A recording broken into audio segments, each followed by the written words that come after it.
Video like जरूर कर लीजिए और ऐसे वीडियो लगातार फ्री में पाने के लिए चैनल को तुरंत सब्सक्राइब कर लीजिए और बेल आइकन को जरूर टैप कर लीजिए ताकि आगे भी सारे वीडियो आपको मिलते रहे। यूट्यूब में फॉलो करते हैं तो प्लीज ये वाला फ्री टेलीग्राम चैनल जरूर ज्वाइन कर लीजिएगा। सारे नोटिफिकेशन सारे अपडेट यहीं पे आते हैं, ध्यान रखिएगा। सारे क्वेश्चन अटेम्प्ट करिए और स्कोर अपना तुरंत कमेंट करके बताइए कितने सही हो रहे हैं कितने गलत हो रहे हैं, जल्दी से कमेंट करके बताइए। नमस्कार साथियों, स्वागत है आप सभी का स्टडी फॉर सिविल सर्विसेज के यूट्यूब चैनल पर। दोस्तों यूपी ट्रिपल एससी पीटी 2022 का एग्जाम आपका अक्टूबर में है और ये हम सीरीज चला रहे हैं इतिहास की। इतिहास का पहला पॉइंट हमने कवर कर लिया था, सिंधु घाटी सभ्यता और वैदिक संस्कृति का भी एक वीडियो आ चुका है। एमसीक्यू का अगर नहीं देखा है तो देख लीजिए चैनल पर जाकर ऑनलाइन एग्जाम प्रिपरेशन पर।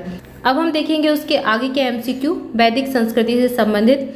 आइए चलिए स्टार्ट करते हैं। उसके पहले आपको कुछ जानकारी दे दें, हमारे कुछ फ्री टेलीग्राम चैनल चलते हैं, अगर आप वो ज्वाइन करना चाहें तो ज्वाइन कर लीजिए। यूपी ट्रिपल एससी पीईटी के लिए स्पेशली एक टेलीग्राम चैनल चलता है, इसकी लिंक आपको डिस्क्रिप्शन में मिल जाएगी, तो वहाँ से जाकर ज्वाइन कर लीजिए।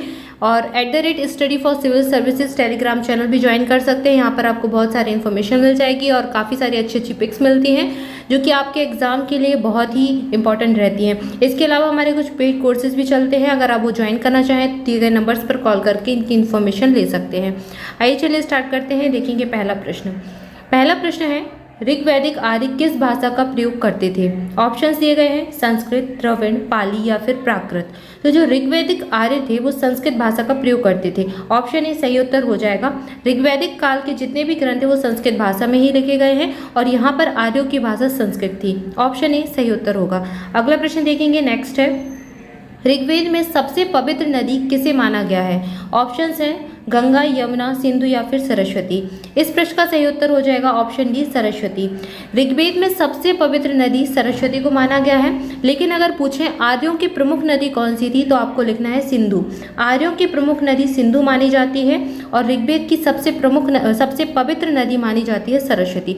ऑप्शन डी सही उत्तर हो जाएगा इस प्रश्न का। आगे बढ़ेंगे, अगला प्रश्न देखेंगे, नेक्स्ट है, प्राचीन हिंदू विधि का लेखक किसे माना जाता है या फिर किसे कहा जाता है? ऑप्शंस दिए गए हैं, वशिष्ठ, अगस्त्य, विश्वामित्र या फिर मनु। इस प्रश्न का सही उत्तर हो जाएगा मनु।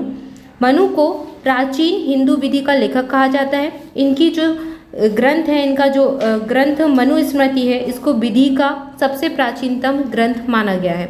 ऑप्शन डी सही उत्तर हो जाएगा।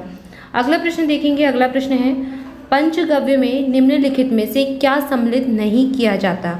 गाय का दूध, गाय का घी, तुलसी या फिर गौमूत्र। इस प्रश्न का सही उत्तर हो जाएगा तुलसी, क्योंकि गाय का दूध, घी, गौमूत्र इन सबको तो पंचगव्य में मिलाया जाता है, तुलसी को पंचगव्य में सम्मिलित नहीं किया जाता है। ऑप्शन सी सही उत्तर होगा। अगला प्रश्न देखेंगे, नेक्स्ट है, शतपथ ब्राह्मण तथा तैत्तिरीय ब्राह्मण किसके ब्राह्मण मूल पाठ हैं? तो ये दोनों ब्राह्मण जो है, ब्राह्मण ग्रंथ जो है, ये किससे संबंधित है, किस वेद से संबंधित है? हर एक वेद का एक ब्राह्मण ग्रंथ है जो कि इसके गद्य रूप कहलाते हैं। तो ऋग्वेद, यजुर्वेद, सामवेद या फिर अथर्ववेद। शतपथ ब्राह्मण का संबंध है यजुर्वेद से। ऑप्शन बी सही उत्तर हो जाएगा। ऋग्वेद का ब्राह्मण ग्रंथ कौन सा है? ऐत्रेय है और यजुर्वेद का शतपथ ब्राह्मण हो जाएगा। अगला प्रश्न देखेंगे, अगला प्रश्न है, महाजनी प्रथा का सर्वप्रथम उल्लेख निम्नलिखित में से किस प्राचीन ग्रंथ में हुआ? रामायण, महाभारत, शतपथ ब्राह्मण या फिर उपनिषद। सही उत्तर होगा ऑप्शन सी शतपथ ब्राह्मण। महाजनी प्रथा का सबसे पहले उल्लेख मिलता है शतपथ ब्राह्मण में। अगला प्रश्न देखेंगे, आगे बढ़ेंगे। अगला प्रश्न है, वेदों के गद्य प्रकरण क्या कहलाते हैं? तो वेदों के जो गद्य प्रकरण है वो ब्राह्मण ग्रंथ कहलाते हैं। ऑप्शन डी से उत्तर हो जाएगा। अगला प्रश्न है, वैदिक युग के लोगों द्वारा सर्वप्रथम किस धातु का प्रयोग किया गया था? चांदी, सोना, लोहा या फिर तांबा। सही उत्तर हो जाएगा तांबा। वैदिक युग, जो प्रारंभिक वैदिक युग था, वहाँ पर लोगों ने सबसे पहले तांबा का प्रयोग किया। इसके बाद आगे उत्तर वैदिक युग में चांदी, सोना और लोहा का भी प्रयोग करने लगे थे लोग। तो ऋग्वैदिक काल में सबसे पहले तांबे का प्रयोग किया गया था। ऑप्शन डी सही उत्तर हो जाएगा। अगला प्रश्न देखेंगे, नेक्स्ट है, हिंदू विधि पर एक पुस्तक मिताक्षरा किसने लिखी है? तो ये जो पुस्तक है ये किसके द्वारा लिखी गई है? ये पुस्तक विज्ञानेश्वर ने लिखी है। ऑप्शन ए सही उत्तर हो जाएगा। और ये जो है ये पुस्तक याज्ञवल्क जो स्मृति है उसके ऊपर टीका की गई है। तो मिताक्षरा पुस्तक के लेखक कौन है? विज्ञानेश्वर। ऑप्शन ए सही उत्तर हो जाएगा।